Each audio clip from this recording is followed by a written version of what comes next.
तो जैसा कि मैंने बताया कि इनमें से मैंने एक बुक पढ़ रखी है और दो बुक मैंने पढ़ी नहीं थी। मतलब खरीद बहुत पहले ली थी लेकिन पढ़ नहीं पाया था। These are very interesting books and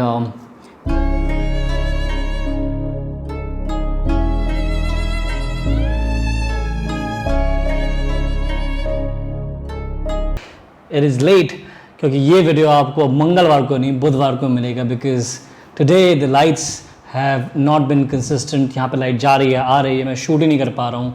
सुबह से ऐसा हो रहा है, ये पहली बार हुआ है, लेकिन गर्मी इतनी हो रही है कि ये एक्सपेक्ट कर सकते हैं। I think in all parts of Delhi NCR ये एक्सपीरियंस हम सब कर रहे हैं। सो आगे बढ़ते हुए स्टोरी में what I am gonna talk about today is 3 book जो कि बहुत अमेजिंग बुक हैं। इनमें से एक हिस्ट्री के ऊपर है जो कि मैं लास्ट में रिव्यू करूँगा, बिकॉज थोड़ा सा इन्फॉर्मेटिव वीडियो होगा, बहुत पैक्ड होगा इन्फॉर्मेशन से। दूसरी बुक है साहित्य रोमांटिक स्टोरी, बहुत ही पुरानी बुक है ये। और तीसरी बुक है 1960s में सेट, जिसके बारे में अब बात करेंगे। तो द बुक इज़ विजय तेंदुलकर, जो कि एक बहुत फेमस प्ले राइट थे, उनकी बुक खामोश अदालत जारी है। एक बहुत ही इंटरेस्टिंग बुक है। इनफैक्ट ये एक नाटक था जो उन्होंने लिखा था। He is a famous Maharashtrian playwright. Anyone who knows about plays will know his name. तो ये मैंने पढ़ी बुक और ये बहुत ही इंटरेस्टिंग बुक है। इस बुक में नारी उत्पीड़न को लेकर चर्चा की गई है और बहुत ही इंटरेस्टिंग और इनोवेटिव वे में ये स्क्रीन प्ले लिखा गया है। स्टोरी ऐसा स्टार्ट होती है कि एक नाटक मंडली दूसरे शहर में पहुंचती है जो कि बॉम्बे से है, और वो कोई और शहर में जाती है और वहाँ पर उन्हें एक नाटक करना है। लेकिन क्योंकि वो नाटक में बहुत पहले पहुंच चुके हैं तो रिहर्सल करने वाले होते हैं।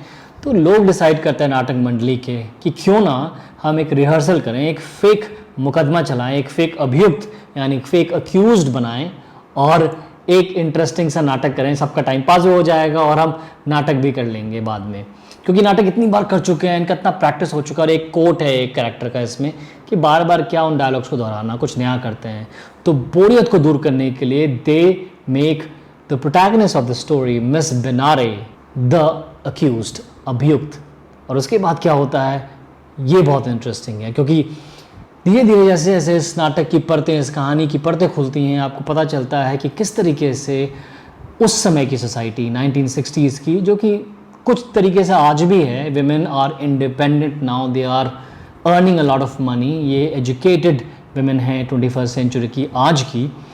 दे आर ब्रेड विनर्स, वो अपने पतियों से भी ज़्यादा कमा रहे हैं कुछ केसेस में। लेकिन कहीं ना कहीं एक स्टिग्मेटाइजेशन है हमारी सोसाइटी में, एक हमारी सोसाइटी में एक लेबलिंग है जहाँ पर औरत को इस नज़र से देखा जाता है अगर वो फ्री स्पिरिटेड है, अगर वो बेबाक आदमियों से बात करती है और घुलती मिलती है, अगर वो 30 के बाद शादी नहीं करती है।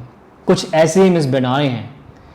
मतलब मुझे ऐसा लगता है males are dominant figures in our society. आदमी बोलता है, अपने डिसीजंस लेता है, बड़े बड़े डिसीजंस फैमिली के, परिवार के आदमी लेता है, वो घर चलाता है, सब उसको लुक अप टू करते हैं कि यही करता धरता बनेगा फैमिली का। लेकिन औरतों को ये जिम्मा नहीं दिया गया है। औरतों को घर संभालना है, रिश्ते देखने हैं। इसी तरीके से हर 1960 की सोसाइटी में भी शायद बिल्कुल ऐसा, और बहुत ही मतलब 50 साल पहले की बात है तो और भी मुश्किल वक्त होगा औरतों के लिए। तो उस समय की मिस बेनारे, जो कि एक एजुकेटेड विमेन है, शी इज़ पास 30, शायद 33-34 की हैं और शादीशुदा नहीं है। तो उन पर क्वेश्चन होते हैं इस फेक मुकदमे के थ्रू। और कैसे होता है ये सब कुछ, कि आप इस बुक को पढ़ के जानेंगे। बहुत ही इंटरेस्टिंग बुक है। मैंने इसे बहुत चाव से 2 दिन में ख़त्म कर लिया। मतलब कुछ घंटे लगे वैसे मेरे को। If I look at it in 2 or 3 sessions I finished this book. मैं 2-3 बार बैठा और आराम से बैठ के इसे पढ़ा रात भर, और मैं इस बुक को ख़त्म कर पाया।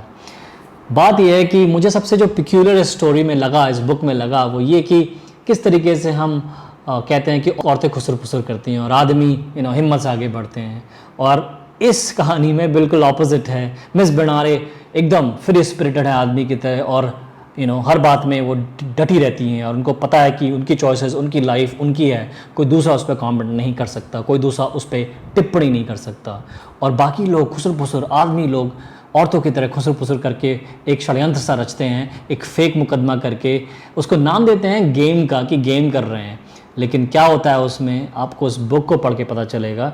अगर आप कीन ऑब्जर्वर हैं, पहले 2 पेज में ही आपको पता चल जाएगा कि क्या प्रॉब्लम है मिस बेनारे के साथ। मैंने आपको एक क्लू दिया है, आप अगर ये क्लू पकड़ पाए तो इस बुक को आप तुरंत समझ जाएंगे। ये बुक सिर्फ 111 पेजेस की है।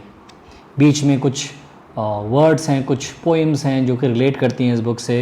ये बुक है और ये मिस बेनारे का चरित्र प्ले करने वाली एक क्योंकि ये नाटक था तो उस नाटक का शायद फ़ोटो लिया गया है।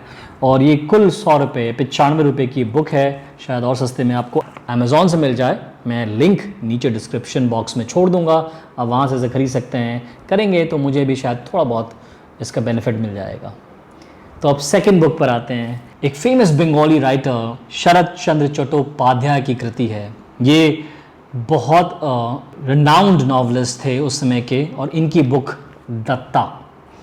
ये बुक बात करती है रिलेशनशिप की, प्यार की, मोहब्बत की। 3 दोस्तों के प्यार जो कि हैं बनमाली, जगदीश और रास बिहारी। ये इतने पक्के दोस्त हैं कि ये प्लान करते हैं, इनफैक्ट ये अपने आप से बोलते हैं कि हमें गुल्लक बनाएंगे और उसमें पैसा डालेंगे और इसे हम ज़िंदगी पूरी उम्र तक चलाएंगे। होता है ना, हमने भी स्कूलों में अपने बेस्ट फ्रेंड से कहा था, अरे यार मैं तुझे भूलूंगा नहीं, मैं तेरे साथ हमेशा रहूँगा, तू मेरे लिए जान दे देना, मैं तेरे लिए जान दे दूँगा। कुछ ऐसी फीलिंग हम सब में उस टाइम पे होती है। हम इनोसेंट भी होते हैं, ऐसा हम सब कहते हैं एक दूसरे से।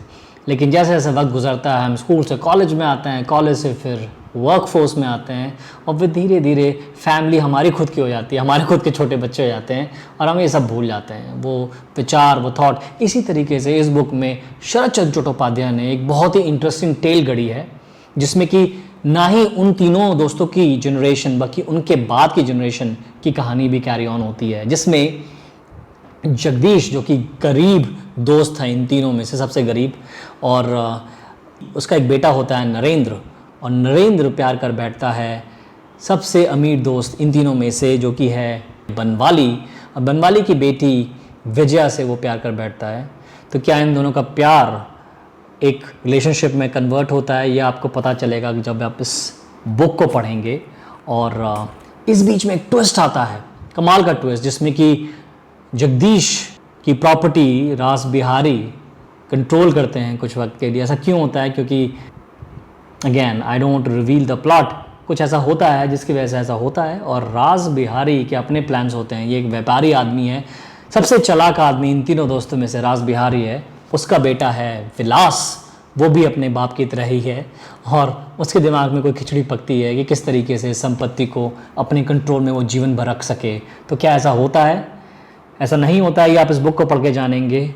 शरत चंद्र चट्टोपाध्याय ने एक खूबसूरत बुक लिखी है, एक खूबसूरत प्रोज है, इसमें ट्विस्ट हैं, टर्न्स हैं जो कि आपको चकित और भ्रमित कर देगा। मुझे तो किया, और मैंने ऐसा फील किया कि मैं इस टेक्नोलॉजी की दुनिया जो कि डिजिटल मीडिया के द्वारा कंट्रोल होती है, जहाँ सब कुछ चुटकियों में होता है, वायरल न्यूज़ होती हैं, एक शांति भरी, एक स्लो पेस्ड, एक दूसरी ही लैंग्वेज में बात करने वाली ये बुक आपका मन मोह लेगी अगर आप ऐसी टाइप की स्टोरीज़ में इंटरेस्ट रखते हैं। इसे आराम से चाय के साथ सुबह या शाम पढ़िए। आजकल मौसम भी अच्छा है, बारिश हो रही है, और कभी भी टाइम निकालिए और आराम से चाय के चुस्कों के साथ इस बुक को पढ़िए, आपको ज़रूर मज़ा आएगा। नाउ तीसरी बुक जो कि थोड़ी भारी बुक है academically, in terms of the language, in terms of the writing, ये लिखी गई है। इस बुक का नाम है, पहले तो इस बुक का नाम है एक था डॉक्टर एक था संत। ये अरुंधति रॉय द्वारा लिखी गई, और उनके साथ उनका अनुवाद किया है हिंदी में अनिल यादव, जय हिंद और रतन लाल ने। ये हिंदी में मैंने पढ़ी, इसका इंग्लिश वर्जन भी है जो आपको मिल जाएगा। मैं बुक का लिंक अगेन डिस्क्रिप्शन बॉक्स में छोड़ दूंगा, वहाँ से इसे ज़रूर खरीदिए। इंग्लिश या हिंदी आपकी चॉइस है। मैंने इसे हिंदी में पढ़ा क्योंकि मैं हिंदी को अपनी थोड़ा प्रैक्टिस कर रहा हूँ और अच्छा करना चाहता हूँ। तो इस बुक में बेसिकली वही एक पुरानी सी स्टोरी, एक गरीब बच्चा, एक प्रिविलेज्ड बच्चा जो कि बड़ा होके गरीब बच्चा डॉक्टर अम्बेडकर बन जाता है, जो कि बहुत बड़े महानायक हैं इस समय। और गांधी जी, जिनके बारे में कौन नहीं जानता, एक प्रिविलेज परिवार से हैं। मुझे नहीं पता कि गांधी जी अमीर तो थे, तो पता था, लेकिन पोरबंदर रियासत में उनके पिताजी प्रधानमंत्री थे। क्या आपको पता है? अब मुझे तो नहीं पता था, मैंने इस बुक को पढ़ के जाना। और इस बुक में आपको इन दोनों की जीवन में जो घटनाएं घटी हैं उनको बहुत बारीकी से देखा गया है। मुझे ये नहीं पता था कि गांधी जी ने जब नस्लवाद की लड़ाई साउथ अफ्रीका में लड़ी थी तो क्या सच में वो ब्लैक्स जो कि वहाँ के अफ्रीकन ब्लैक्स हैं उनके लिए भी लड़ रहे थे कि नहीं। इस बुक के अनुसार वो सिर्फ इंडियंस के लिए वो लड़ाई लड़ना चाहते थे और ब्लैक्स को अपनी नीतियों से या अपनी थॉट प्रोसेस से सेपरेट करना चाहते थे। एक पर्टिकुलर सीन है जहाँ पर गांधी जी अरेस्ट होते हैं साउथ अफ्रीका में उस मूवमेंट के लिए, अपार्थाइड जिसे कहते हैं, जो उन्होंने वहाँ चलाया कि ऐसा नहीं होना चाहिए। आपको पता होगा ये बहुत ही फेमस स्टोरी है कि उन्हें ट्रेन से बाहर फेंक दिया गया था और उसके बाद उनको बहुत बुरा लगा। वो बैरिस्टर की पढ़ाई करके बैरिस्टर बन चुके थे और उसके बाद उनके साथ ऐसा हुआ तो उन्हें बहुत बुरा लगा। उन्होंने इसके लिए फ़ाइट किया और इवेंचुअली उन्हें जेल हुई वहाँ पर। और जब जेल हुई तो उनको चाइनीज़ प्रिजनर्स और ब्लैक प्रिजनर्स के साथ रखा गया था। तो उन्होंने एक लाइन है जिसमें लेखक बता रहे हैं, अरुंधति रॉय बता रही हैं इस बुक के थ्रू, कि उन्हें पसंद नहीं आया चाइनीज़ और अफ्रीकन के साथ जेल में बंद होना और वो चाहते थे कि सेपरेट सेल्स हों इंडियंस के और अफ्रीकन्स के। मतलब ये चीज़ें कौन कैसे पता चलेंगी हमें, इन बुक को पढ़ के ही पता चलेंगी ना। और इसी तरीके से अम्बेडकर की लाइफ जैसे होती है, गरीब परिवार से आया हुआ बच्चा जो कि जातिवाद के जुल्म सहते हुए बड़ा हुआ, बट जब वो पढ़ाई करना शुरू किया उन्होंने तो उनको स्कूल के फर्श पे सब बच्चे बैठते थे जो कि सामान्य जाति के थे। पहली बात तो वो अनटचेबल थे क्योंकि वो लोअर जाति के थे, नीची जाति के थे, जो कि मैं मानता नहीं हूँ बिल्कुल भी, लेकिन क्या करें उस समय ऐसा था। और उनको फर्श पे बैठने की अनुमति नहीं थी। पहली बात तो बड़ी मुश्किल से उन्हें अनुमति मिली पढ़ने की क्योंकि वो बहुत मेधावी, बहुत इंटेलिजेंट स्टूडेंट थे। और जब वो बैठते थे तो फर्श पे बाकी बच्चे बैठते थे और वो एक बोरी के ऊपर बैठते थे उस फर्श पे, क्योंकि लोगों को लगता था कि वो उस फर्श को गंदा कर देंगे। है ना कमाल की बात।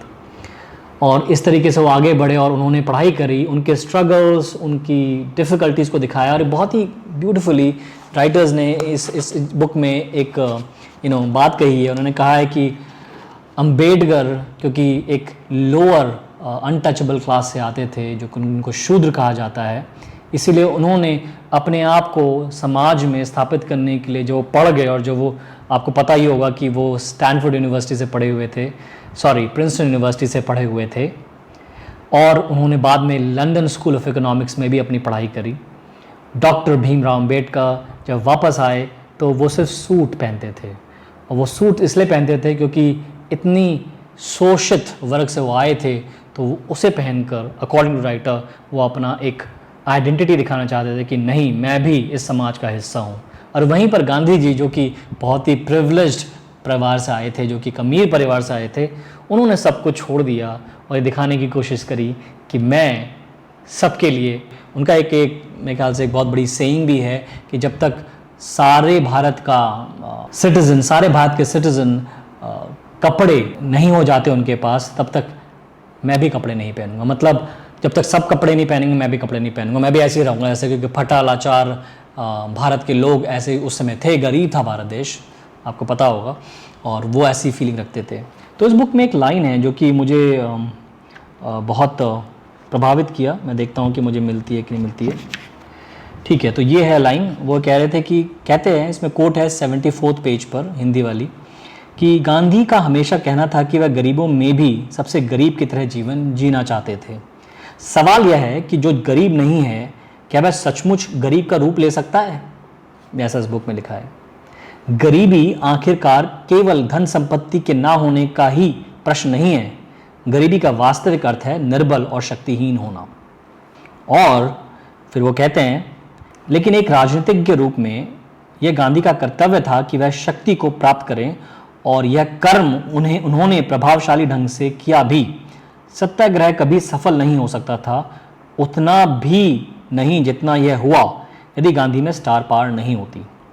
तो वो आखिर में कहते हैं कि यदि आप शक्तिशाली हैं तो आप सादा जीवन तो जी सकते हैं, लेकिन आप गरीब नहीं हो सकते। मतलब Gandhi ji according to the writer सारा जीवन जीने के विचार तो रखते थे। वो कम कपड़े पहनते थे, वो कहते थे कि मैं शूद्रों की तरह या फिर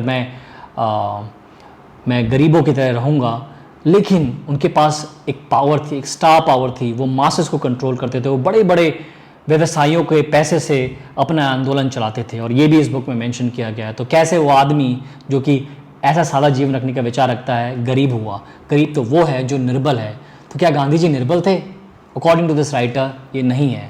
तो गांधी जी का कॉन्ट्रडिक्शन और उनकी लाइफ का कॉन्ट्रडिक्शन इस बुक में बहुत गहराई से दिखाया गया है। और इस बुक में दिखाया गया है कि गांधी और अंबेडकर की लड़ाई थी तो सही भारत को एक इक्वल स्टेट बनाने में, लेकिन गांधी जी व्यापारियों के साथ, ऐसे बड़े बड़े धन के व्यापारियों के सहायता से उसे करना चाहते थे, जबकि अंबेडकर एक असली लड़ाई लड़ रहे थे जहाँ पर वो नीची जातियों के लोगों से जुड़कर एक लड़ाई कर रहे थे। और वो सच में इक्वालिटी की लड़ाई थी, ना कि सिर्फ दिखाने की लड़ाई कि हाँ मैं लड़ाई कर रहा हूँ और मैं आपका प्रतिनिधि हूँ। तो इस तरीके से इस बुक में कई ऐसे वाक़े हैं जो आप पढ़ेंगे।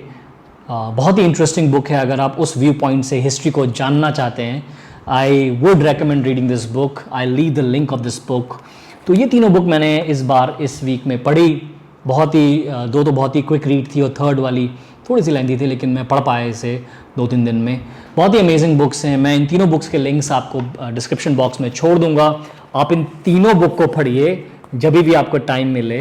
And as I said, start reading the books. These are really interesting book. And if you like this video, please comment below कि आपको ये वीडियो कैसा लगा। ये बुक्स के बारे में जानने के बाद क्या आप इस बुक को पढ़ना चाहेंगे? और like this video because Google will know कि मैं ऐसे वीडियोस बना रहा हूँ और बाकी लोगों को जो इन वीडियोस को देखना चाहते हैं वो गूगल के थ्रू रेकमेंड होंगे। आप प्लीज़ इसे ऐसा करें और subscribe to my channel, because if you subscribe, hit that like button and click on the bell notification, then it will help me grow. और मैं यही चाहता हूँ कि मैं बहुत से लोगों को बुक्स के बारे में बताऊँ, ट्रेंडिंग टॉपिक्स के बारे में बताऊँ। तो मैं नेक्स्ट वीडियो लेके आने वाला हूँ next Friday, I am sorry, this coming Friday.